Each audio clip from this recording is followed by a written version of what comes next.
تو انظر کیفا نبین لہم الآیات، کہ دیکھو کس طرح سے ہم واضح کرتے ہیں ان کے لیے نشانیاں، ثم انظر، اور پھر دیکھو، انا یوفکون، کہ وہ کدھر الٹے پھرے جاتے ہیں، کہ کیسے وہ گھڑتے ہیں۔ تو نشانیاں کیا تھی کہ وہ انسان تھے، اس سے پہلے جو رسول بھیجے گئے وہ بھی انسان تھے، اور اسی طرح سے یہ بھی ایک رسول تھے اور یہ بھی انسان تھے، اور کہا گیا ان میں انسانوں والی خصوصیات تھی، جس طرح سے انسان جو ہیں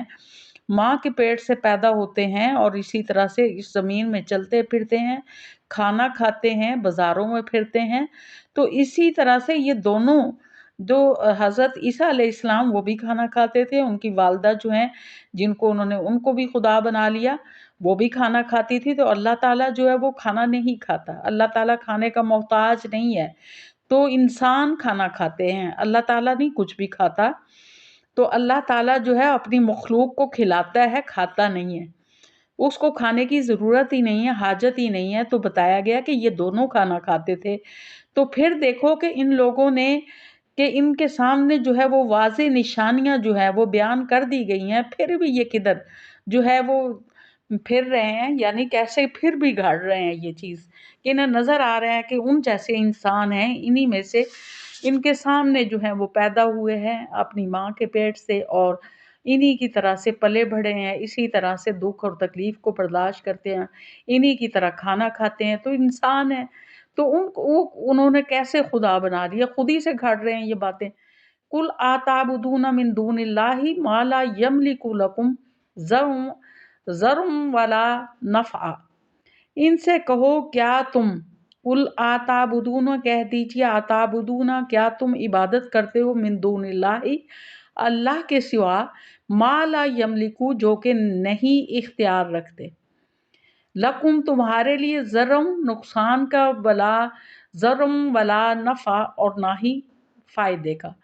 کہ ان سے کہو کہ تم اللہ کو چھوڑ کر اس کی پرستش کرتے ہو جو نہ تمہارے لیے کوئی نفع کا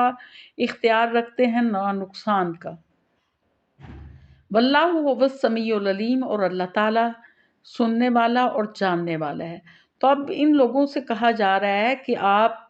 یہ ہے کہ تم لوگ جو ہے کیا ہو گیا ہے تمہیں، کہ تم لوگ اس کی عبادت کرتے ہو جو کہ تمہارے لیے کسی نفع کا اور نقصان کا اختیار نہیں رکھتا، اللہ تعالیٰ جو ہے وہ سننے والا بھی ہے اور جاننے والا بھی ہے۔ تو جو انسان کو نفع اور نقصان جو ہے اس پہ کسی جس کا اختیار نہیں ہے، وہ خدا کیسے ہو سکتا ہے؟ خدا تو وہی ہوتا ہے جس کا پوری کائنات کے اوپر اختیار ہوتا ہے، جس کا نفع اور نقصان کے اوپر بھی اختیار ہوتا ہے، اور وہ فائدہ بھی پہنچا سکتا ہے اپنے اختیارات کے مطابق، اور نقصان بھی پہنچا سکتا ہے، اور جس کو اللہ فائدہ پہنچانا چاہے اس کو کوئی نقصان نہیں پہنچا سکتا، اور جس کو اللہ نقصان پہنچانا چاہے اسے کوئی اس کے سوا جو ہے وہ فائدہ نہیں پہنچا سکتا۔ تو پھر وہ جن کی پوجا کر رہے ہو اللہ کے سوا، تو نہ وہ نفع کے مالک ہیں نہ نقصان کے مالک ہیں، ان کو کیسے خدا بنا لیا ہے؟ واللہ، اور اللہ تعالیٰ جو ہے وہ تو سننے والا اور جاننے والا ہے۔ کل کہہ دیجئے، اگلی آیت میں، کل کہہ دیجئے، یا اہل الکتاب، اے اہل کتاب، لا تغلو، نہ تم غلو کرو، فی دینکم، اپنے دین میں، غیر الحق کے، بغیر حق کے، ولا تتبعوا اہواء قوم قد ضلوا، اور نہ ہی تم پیروی کرو اس قوم کی جو کہ پہلے من قبل، اس سے پہلے گمراہ ہو چکی، وَضَلُّوا كَثِيرًا، اور انہوں نے بہت سوں کو گمراہ کیا، وَضَلُّوا عَنْ سَوَاءِ السَّبِيلِ، اور وہ سیدھے راستے سے بھٹک گئے۔ اب اہل ایمان کو، اہل کتاب کو یہ حکم دیا جا رہا ہے کہ وہ جو ہے غلو نہ کرے، کہ حد سے تجاوز نہ کریں، اور ان لوگوں کے تخیلات کی پیروی نہ کریں جو اس سے پہلے خود گمراہ ہوئے، اور انہوں نے بہت سے لوگوں کو بھی گمراہ کر دیا، اور وہ سیدھے راستے سے بھٹکے ہوئے تھے۔ تو جو سیدھے راستے سے بھٹکے ہوئے تھے، تو ان لوگوں کی پیروی کیوں کر رہے ہو کہ جو تو خود سیدھے راستے پر نہیں تھے؟ تو اس کے بعد اگلی آیت ہے، لوئن الذین کفروا، اللہ نے لعنت کر دی ہے کافروں پر، من بنی اسرائیل، بنی اسرائیل پر کہ بنی اسرائیل میں سے جن لوگوں نے کفر کی راہ اختیار کی ان پر لعنت کر دی ہے، علی لسان داؤد عیسی ابن مریم، حضرت داؤد علیہ السلام اور حضرت عیسیٰ ابن مریم کی زبان سے ان پر لعنت کر دی ہے۔ ذالک بما عصوا، یہ اس وجہ سے کہ وہ نافرمان تھے، وقانوا یعتدون، اور وہ حد سے گزرنے والے تھے، یعنی زیادتیاں کرنے لگے تھے، کہ وہ سرکش تھے، نافرمانی کرنے والے تھے، اور اس لیے ان پہ لعنت کی گئی کہ نافرمانی کرتے تھے اور زیادتیاں کرتے تھے۔ اس لیے اللہ تعالیٰ نے حضرت داؤد علیہ السلام اور عیسیٰ ابن مریم کی زبان سے ان پر لعنت کر دی۔ کانوا لا یتناہون عن منکر فعلوہ، اور وہ جو انہوں نے ایک دوسرے کو برے افعال کے ارتکاب سے روکنا چھوڑ دیا تھا۔ لبیس ما کانوا یفعلون، تو بڑا برا طرز عمل تھا جو انہوں نے اختیار کیا۔ کہا گیا کہ کس وجہ سے ان پہ لعنت کر دی تھی، کہ انہوں نے ایک دوسرے کو برائی سے منع کرنا چھوڑ دیا تھا۔ تو جب انسان کسی کو برائی سے منع کرنا چھوڑ دے تو پھر معاشرے کے اندر برے لوگوں کو ڈھیل مل جاتی ہے اور وہ اپنی برائی اور سرکشی میں بڑھتے چلے جاتے ہیں، اور پھر آہستہ آہستہ وہ برائی جو ہے پورے معاشرے کے اندر پھیل جاتی ہے، اور جب پورے معاشرے کے اندر پھیل جائے تو وہ برائی سب کو برائی نہیں لگتی، بلکہ انہیں عام سی وہ بات لگتی ہے، اور پھر معاشرے کا کوئی فرد جو ہے اس برائی سے بچ نہیں سکتا۔ اس لیے برائی کو ابتدا سے ہی ختم کرنے کا حکم ہے۔ تو بنی اسرائیل نے یہ کام کرنا چھوڑ دیا تھا کہ وہ کسی کو منع نہیں کرتے تھے۔ ان میں سے 3 گروہ تھے۔ ایک گروہ تھا جو کہ خود نیکی کے کام کرتا تھا اور دوسروں کو برائی سے منع کرتا تھا۔ دوسرا گروہ تھا جو کہ نیکی کے کام کرتا تھا لیکن دوسروں کو برائی سے منع نہیں کرتا تھا، اور تیسرا گروہ برائی کرنے والا تھا۔ تو جب بھی ان لوگوں کو سزا ملی تو اس میں 2 گروہ جو تھے ان کو بندر بنایا گیا، تو 2 گروہوں کو بندر بنایا گیا تھا کہ جو نیکی کرنے والے تھے لیکن دوسروں کو منع نہیں کرتے تھے، اور تیسرا گروہ جو کہ برائی کرنے والا۔ ان 2 گروہوں کو ان کی شکلیں جو ہے مسخ کر دی گئی تھی۔ ایک گروہ بچا تھا کہ جو خود نیکی کے کام کرنے والا تھا اور دوسروں کو برائیوں سے منع کرنے والا تھا۔ تو اگر ہم جو ہے وہ برائی کو سامنے دیکھتے منع نہیں کرتے، ایسے لوگوں کو گونگے شیطان کہا ہے کہ وہ گونگے شیطان ہیں، کہ وہ برائی میں ان کے ساتھ شریک ہوتے ہیں، اس لیے ان کو منع نہیں کرتے۔ اگر ان کے ساتھ وہ شامل نہ ہوں تو وہ لازمی طور پہ انہیں وہ بات بری لگتی ہو تو منع کریں۔